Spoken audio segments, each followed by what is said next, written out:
The lawyer leaned close and whispered just 5 words. Vincent's smug, practiced calm shattered. His face went bone white. The divorce papers he'd been so eager to sign trembled in his hands like leaves in a storm. And me? For the first time in 3 years, I smiled. But let me rewind. You need to understand how we got here, how the woman everyone pitied as a broken, discarded wife was, in fact, playing the longest and most patient game of her life. My name is Alexis Dunst. For 15 years, I was Vincent Mercer's wife. More accurately, I was his unpaid architect. I built the foundation of everything he called his own. I met him at 17, a file clerk with paper cuts and ambition. He was 24, all charm and grand visions. We married at 19. Our son, Tyler, came at 20, and by 23, when Vincent's real estate venture finally sparked, he asked me to quit my job and help. So I did, becoming his bookkeeper, office manager, client whisperer, and landscaper of his ego, all without a title or a salary. My compensation was his success, and for years, that felt like enough. Until it wasn't. 3 months ago, he sat across from me at our kitchen table and said, "I want a divorce. I'll take the house, the cars, the business. You can keep Tyler." He said it like he was ordering takeout. Our son, a side dish. I was supposed to be devastated, and part of me was, but another part, a colder, quieter part that had been waking up for years, simply took note. He had no idea what he was actually asking for. You see, 3 years earlier, I'd found the truth. Buried in the financial records I maintained was a sprawling, hidden catastrophe. The elegant house? Triple mortgage. Underwater by $250,000. The thriving business? A tapestry of maxed-out credit lines and back taxes. The luxury cars? Leased. The money had vanished into bad crypto bets, gambling losses, and an apartment for a woman who wasn't me. Vincent wasn't an empire builder. He was a stage designer, creating a dazzling set that hid crumbling supports. We were nearly $2 million in the hole. My first instinct was to rage, but I heard my grandmother's voice, clear as day. A woman should have her own money, not secret money, just her own. And I did. My own retirement fund, my inheritance from her, roughly $500,000, never touched, never mingled. While Vincent played tycoon, I'd protected what was mine. So I did something better than confront him. I documented everything, every hidden loan, every shady transfer. I stored copies with my sister, in a safe deposit box, on an encrypted drive. Then, with my uncle's help, I placed my separate money into an irrevocable trust for Tyler, untouchable by the coming storm. And then, I waited. I knew men like Vincent always leave. They grow bored of the world they've built and blame the nearest woman for its emptiness. When he finally asked for the divorce and demanded everything, it was almost poetic. He wasn't claiming assets. He was claiming debt. He just didn't know it yet. In the bleak months that followed, I let everyone believe the narrative. Vincent moved his young girlfriend, Brittany, into my kitchen. His mother, Lorraine, packed my things into garbage bags. My best friend, Diane, offered wine and sympathy while feeding my every word back to him. My son, Tyler, watched it all, confused and distant.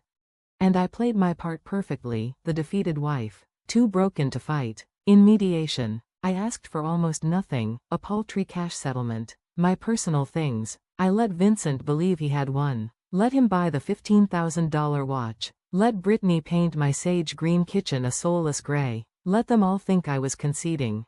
Meanwhile, my lawyer, Nina Castellano, a razor-sharp veteran who initially thought I'd given up, studied the 3 binders of evidence I placed on her desk. Her pity melted into something like reverence. The trap was already sprung. I just needed Vincent to walk into it.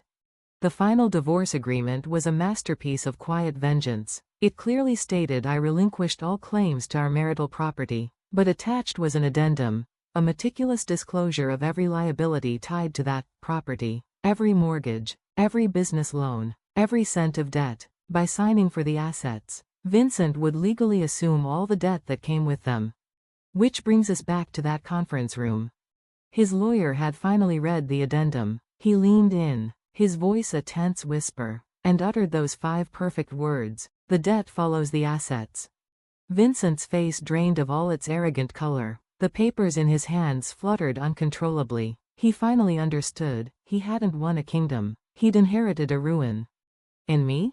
I didn't say a word. I just sat there, the gracious loser, and let the silence after those 5 words say everything.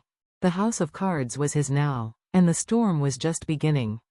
The final documents landed with a soft thud. The trap, meticulously laid over 3 years, was now a stack of boring, expensive poetry. As my lawyer Nina liked to say, legal documents are like poetry, boring, expensive poetry that can ruin someone's life. My favorite kind. 2 weeks before the final hearing, a ripple of doubt threatened to surface. Vincent's lawyer, Harold Whitfield, called Nina. My client is assuming significant assets. I'd like to request a full financial audit before we finalize. Nina's voice was smooth as glass. Of course, we'll provide whatever documentation you need. But when Harold took this prudent suggestion to his client, Vincent shut it down with the impatient arrogance I'd come to expect. No audits, he snapped. I built that company. I know what it's worth. I'm not paying some accountant to tell me what I already know. Harold, a veteran of 30 years, pushed back. Vincent, I strongly recommend we verify the asset values. This is a significant undertaking. I said no. Brittany wants this done. I want this done. No more delays. Harold presented him with a waiver, a formal document stating the client had been advised to seek independent financial review and had declined against counsel's advice. Vincent signed it without reading it. He was in a hurry to claim his prize. Never underestimate the power of an impatient girlfriend to make a man blind to the fine print. Brittany was worth millions to me in legal strategy. The night before the hearing, my phone lit up. Vincent, thank you for not making this ugly. I stared at the words. A hollow laugh stuck in my throat. 15 years of my life, reduced to a thank you note for my compliant disposal. I typed back, I just want what's best for Tyler. And I did. What was best for Tyler was his secure trust fund, his future, and the invaluable lesson he was about to witness. Thursday, April 17th, 9 a.m., Courtroom 4B. The room smelled of old wood and resigned endings. Vincent arrived first, wearing the Armani suit I'd helped him choose, his new watch glinting. He looked like a man at a closing, not a dissolution. Brittany loitered in the hall, a splash of curated perfection scrolling through her phone. Lorraine sat in the gallery, already wearing her victory smile. I entered minutes later, navy dress, no jewelry, the picture of exhausted surrender. I looked like someone who'd given up. Perfect. Judge Patricia Holden took the bench, her silver hair and sharp eyes missing nothing. Mercer versus Mercer. I understand you've reached an agreement. The lawyers affirmed. The house, the business, the cars, all to Vincent. A $50,000 settlement to me. The judge's gaze settled on me. Mrs. Dunst, you're giving up your claim to substantial property. You understand this? You're entering this voluntarily? I made my voice soft, unsteady. Yes, Your Honor. I just want him to have what he asked for. I want this to be over. She held my eyes for a long moment, then nodded. Proceed. The signing began. Vincent scrawled his name with eager, hurried strokes. Already free. I signed slowly, precisely, each flourish a silent testament to 3 years of patience. Then Harold Whitfield reached the last page of the addendum, the liability disclosure statement.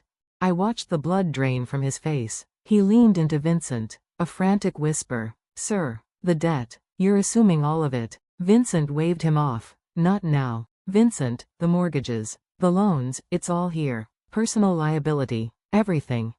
For the first time, Vincent looked, really looked. His eyes jumped over the numbers, the underwater house, the strangled business, the crushing personal loans. The triumphant set of his shoulders collapsed. He shot to his feet, chair shrieking. This isn't right. She hid this. This is fraud. Judge Holden's gavel cracked. Mr. Mercer, sit down. The numbers are fake. Sit down. He sank back down, hands trembling, his confidence replaced by raw, dawning terror. The judge peered over her glasses. I'm looking at the liability statement attached to your asset claim. These are debts associated with properties in your name. Her voice was ice. Are you claiming you don't know your own financial situation? The silence was profound.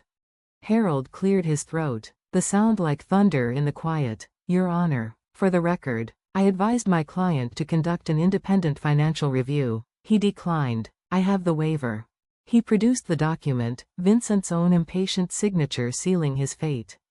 Judge Holden examined it. You were advised. You refused. You signed the waiver. She looked at Vincent, a final verdict in her eyes. You assumed this risk voluntarily. The agreement stands.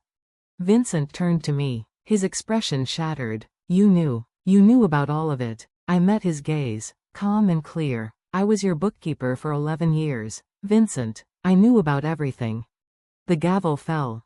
Mrs. Dunst, you have your settlement. Mr. Mercer, you have the assets, with all associated liabilities. This marriage is dissolved.